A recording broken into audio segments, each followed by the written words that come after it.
कांपने लगे। प्रहलाद जी ने कहा डरो नहीं, हमारे पिताजी हम सब संभाल लेंगे, डरने की कोई बात नहीं।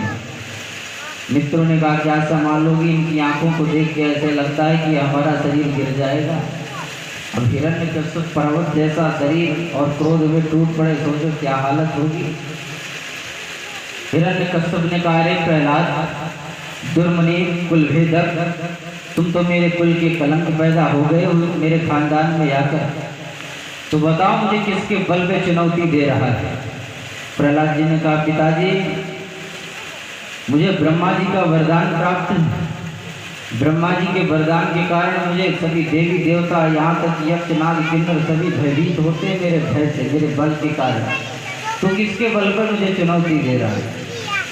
पिताजी ने प्रहलाद जी ने कहा कि न केवलम में भगवतस्य राजन सवै बलम बलिना च परेशा परे वरे मिस्थिर जंगमाये ब्रह्मादयो ये नव संप्रणीता। पिताजी मैं उन प्रभु के ऊपर, मेरे प्यारे प्रभु तो ब्रह्मा जी को भी बल देने वाले हैं, वो तो सवई बलम बलिना चा परे सामने मेरे प्यारे प्रभु। हमारे नारायण प्रभु चाहे तो एक तिनके को वायु देवता हिला नहीं सकते हैं। हमारे नारायण प्रभु चाहे तो अपने देवताओं में सामर्थ्य नहीं है कि सूखे तिनके को चला दे। मेरे देवता तो सवई बलम बलिना चा परे साम है। उन्होंने कहा अच्छा कहाँ रहता है तेरा देवता।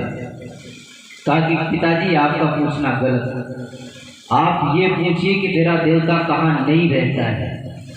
तो मैं एक आध अपवित्र स्थान बता दूं कि ऐसे अपवित्र स्थानों में मेरा परमात्मा नहीं रहता। मेरा प्रभु तो जगत के कण कण में अणुअण में मेरे प्यारे प्रभु की सत्ता विद्यमान है।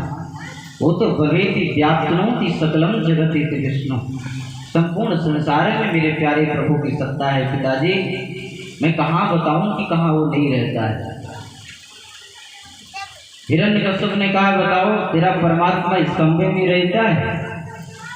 प्रहलाद जी ने कहा पासो यदि सर्वत्र कस्मात् कमरे में दृश्यते, तेरा परमात्मा इस कमरे में भी रहता है। प्रहलाद जी ने कहा और भगवान कहा जहाँ भक्त की यहाँ भगवान वहाँ। जैसे प्रहलाद जी ने कहा कि इस खंबे में हमारे प्रभु कबाल से निकाल के तलवार बड़ी जोर से खंबे में प्रहार किया, तो सत्यम विधातुम निज व्रत भाषितम, अपने भक्त के वचन को सत्य करने के लिए हमारे प्रभु उस खंबे से नर और सिंह के रूप में प्रकट हुए। बोलिए नरसिंह भगवान की। गगड़ गड़गड़ानो खंब फाटो चरचरारो, निकसो नर नार को रूप अति भयानक है। ककड़ कड़कड़ावे दसन जीव लपलपावे, चितपत सरोज मानो अंग जातु खालो है। इतना भयंकर शरीर नरसिंह भगवान का भी देख करके सभी देवता डर गए। जितने भी दैत्य सब जाके गिर के दूर पड़े खड़े हुए।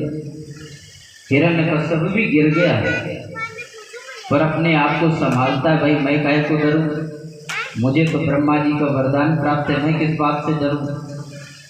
हिरण्यकश्यप वरदान का कुछ ताकत लेके धीरे धीरे करके खड़ा हुआ, खड़ा होकर भगवान से युद्ध करने लगे। तो जैसे गरुड़ भगवान हमारे छोटे से सर्प को उठा न जाने 20 पटका लगाते हैं, वैसे ही नरसिंह भगवान प्रहलाद जी हिरण्यकश्यप को जो है पकड़ के अपनी गोद पे रख लिए। हिरण्यकश्यप ने कहा प्यारे भले ही आप मुझे कितना दंड दें लेकिन मैं मरने वाला नहीं हूँ। भगवान कहते क्यों? उन्होंने कहा कि मुझे ब्रह्मा जी का वरदान प्राप्त है। क्या वरदान प्राप्त? कहा मुझे ये वरदान प्राप्त है न मैं दिन में मरूंगा न रात में मरूंगा। भगवान कहते देख लो कौन सा समय चल रहा है। सायंकालीन था। उन्होंने कहा कि रुकिए महाराज उसको एक वरदान और प्राप्त है कि न मैं मानव से मरूंगा न जानवर से मरूंगा। नरसिंह भगवान कहते पहचान लो मुझे, न मृगम न मानुषम, न मैं मनुष्य हूँ न मृग हूँ। उन्होंने कहा रुकी एक वरदान मुझे और प्राप्त है। क्या वरदान प्राप्त है?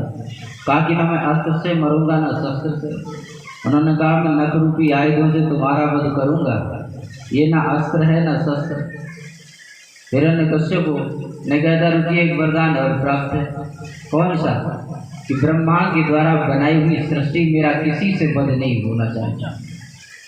भगवान कहते सुनो हिरण्यकश्यप, तेरे ब्रह्मा का निर्माण मैं करता हूँ, ब्रह्मा मेरा निर्माण नहीं करता है।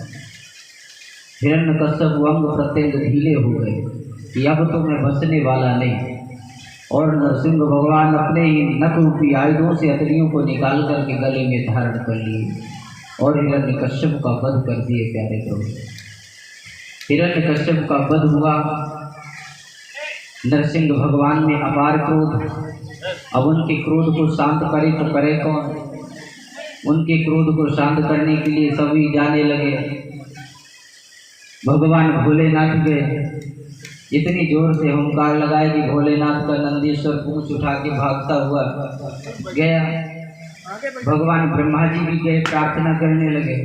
उन्होंने कहा प्रभु आप अपना क्रोध शांत करें। तो जैसे ब्रह्मा जी गए तो ब्रह्मा जी को डांट लगाते हैं कि पहले मनमाना एक आशीर्वाद दे देते हो, फिर घबराते हो, फिर चिंता में रहते हो। ब्रह्मा जी भी भागते नजर आए। राजा मनु लोग गए, उन्होंने अपना परिचय दिया कि मनवो वयम तव निदेश कारिणा, हम महाराज मनु लोग हैं प्यारे, आप अपना तेज अपना क्रोध शांत करें। लेकिन किसी भी तरह से न्यूनता नहीं आई हमारे प्रभु के क्रोध में। लक्ष्मी जो को भी लाए, लक्ष्मी जी भी क्रोध में जरा भी न्यूनता नहीं आई। तब सबकी दृष्टि गई भक्त प्रहलाद की तरफ। कहते प्रहलाद तुम्हारे ही कारण हमारे प्रभु ने ऐसा विचित्र रूप धारण किया है, अब आप ही जाकर के भगवान के क्रोध को शांत करो।